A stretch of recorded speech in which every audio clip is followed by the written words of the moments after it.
Hey everyone, welcome to Reddit Readout. Today we are checking out AmItheA whole. Story 1.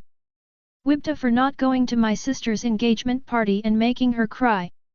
My sister is getting married a few weeks ago, so I FaceTimed her one night and asked her a question. Would you go to my wedding if it wasn't Catholic? And she was confused and wondered how a situation like that would even happen. I told her that to get married in the church there are certain requirements that must be met.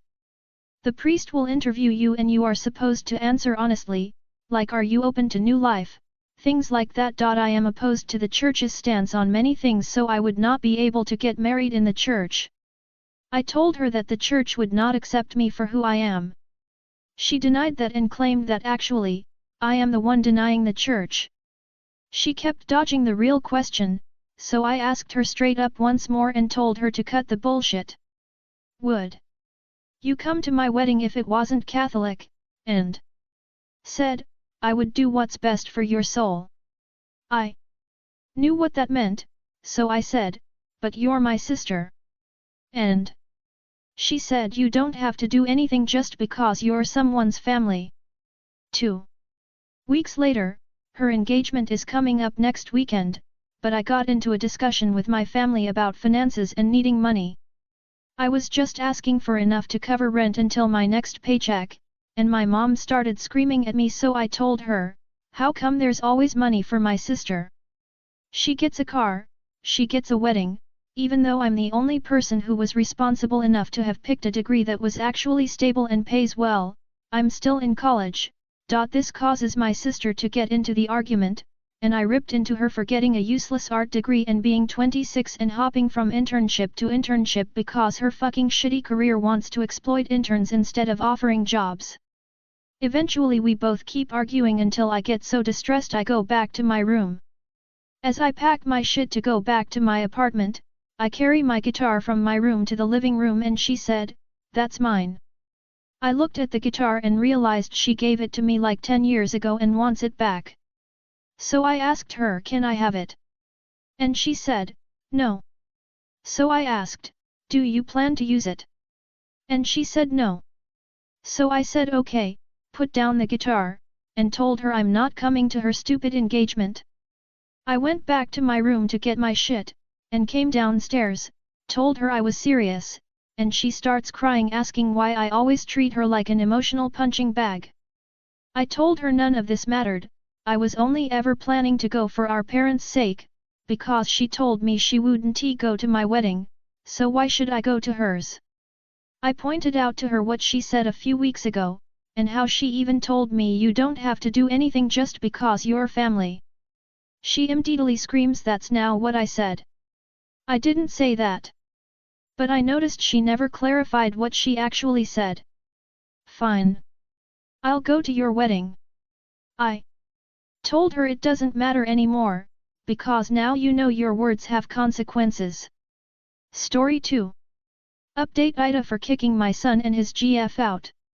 Okay, so I made the original post about 2 months ago and since then things have been a bit crazy lately, so I just wanted to update as I had people asking if George was okay.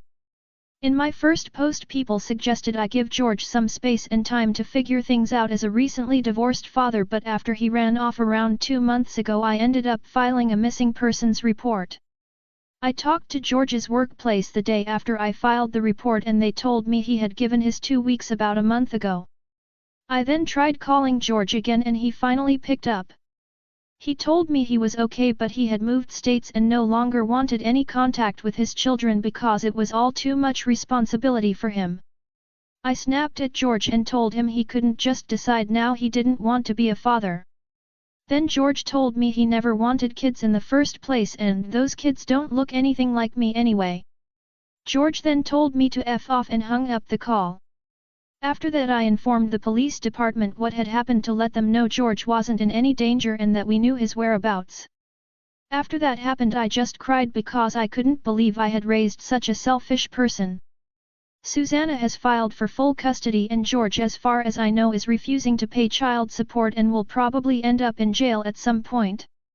Bethany is now 4 months pregnant and is having a boy, and George is the father. Somehow he managed to come up with the $500, so he will have to pay child support since he doesn't plan on being in the baby's life. Bethany moved into my home in November since she's had trouble doing things herself and her doctor says she's at risk of preeclampsia if she becomes too stressed during the pregnancy. In that time we have gotten closer and despite how our first meeting went I actually have come to like Bethany. Sorry this isn't the happy ending some of you were expecting. I have been following the advice I received from the first post and have not contacted George and he has not tried to contact me. I can only hope with time he pulls himself together and manages to step up as a father.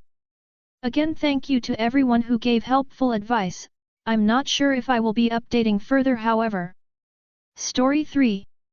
WIBTA for not congratulating my step-brother who got married yesterday but didn't invite me to the wedding.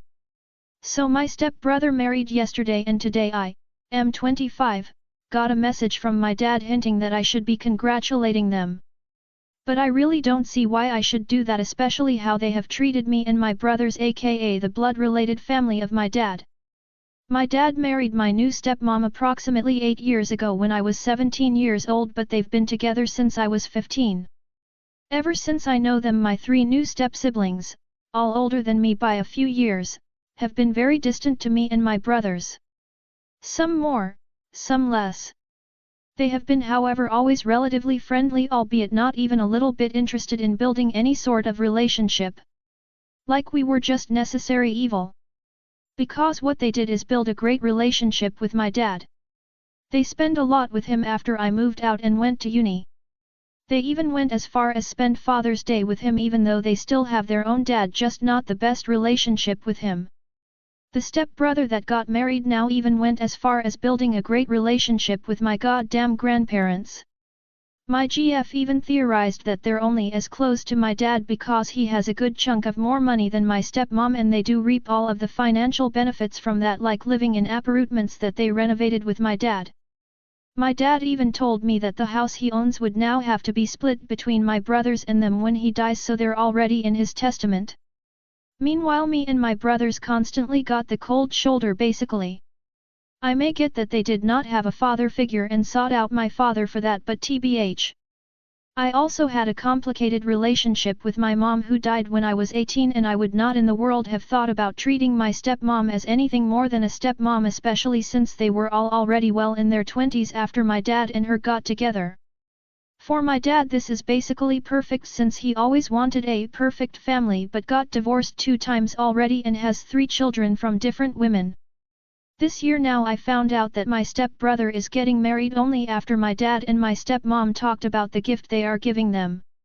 No invitations to me or my brothers whatsoever. My dad even wanted me to help him with said gift. I was really taken aback by that, but after the initial shock I just thought whatever. Now we know where we are. That means I don't have to invite them to my wedding, I don't have to do anything with them anymore. My dad BTW, who's a big family person, has not once recognized how awkward this is. So I thought everything was good, but apparently now my dad wants me to congratulate them and I'm just thinking, what the hell? Why would I ever do that? If I mean as little to them that I don't even get an invite or anything, I now even have to be happy for them and play pretend. Would I be the asshole for just not doing that? Edit. LMAO just found out that even my grandparents were invited. Story 4. AITA for preferring an adult trip over one for kids. My 30M, GF Tara, 29F, works in healthcare and makes about 6 figures a year. She has been saving a little bit of money out of each paycheck since she started working at 15 for what she decided would be her stupid money, essentially money that she couldn't spend on anything practical and had to be something fun. The rule she set was she had to spend the money when she was 30. I know all this because she has brought it up pretty often over the 3 years we have been together. Honestly, I have been excited to see what she would do with all the money she has saved. Today, she came over and told me she had something exciting to tell me. She had decided what to do with her stupid money. The grand plan she had come up with was a Disney trip. Which, initially, I was like, okay, whatever. Her family lived near Disney World when she was growing up. I can understand her wanting to use some of the money for a few days there. But she wasn't talking about just going to Disney World. Her grand plan for spending the money she's been saving for almost 15 years, was to do all the Disneylands in the world. Tokyo, California, Paris, and apparently there's one or two in China as well. She asked me what I thought, and I had to be honest, so the conversation went something like this. That sounds like a trip a 7-year-old would plan. Do you seriously want to waste your money on that? What do you mean? It would be so fun. For a 7-year-old. You could spend part of your money on a trip to Disney World or whatever, but I would really rather be going somewhere that was for adults and actually had some kind of culture. Well, we wouldn't just be going to the parks, we would spend a few days in each of the cities too.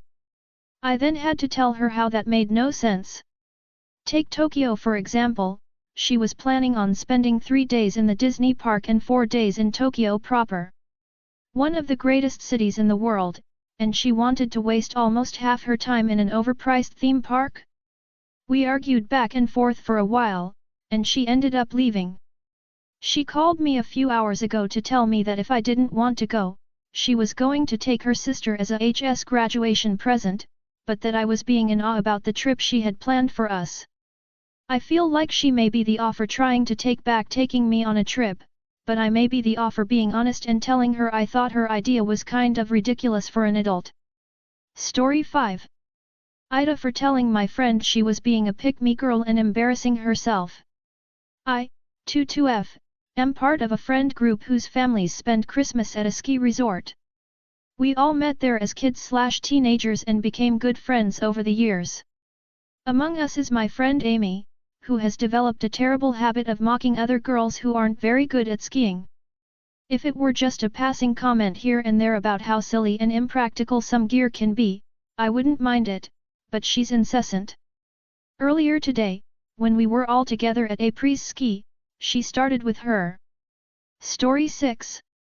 WIBTA for asking my kid's father to leave after he's been here for 2 weeks. My ex-husband and I have 5 kids together, and we've been divorced for almost 8 years now. We've managed to maintain a co-parenting relationship during this time. However, a recent incident has left me wondering if I might be the one in the wrong.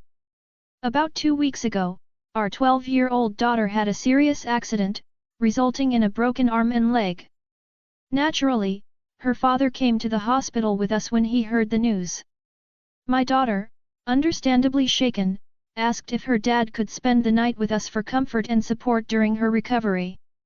He kindly asked me for permission, and I agreed because I wanted her to feel secure during this difficult time. Fast forward to today, and he's still here.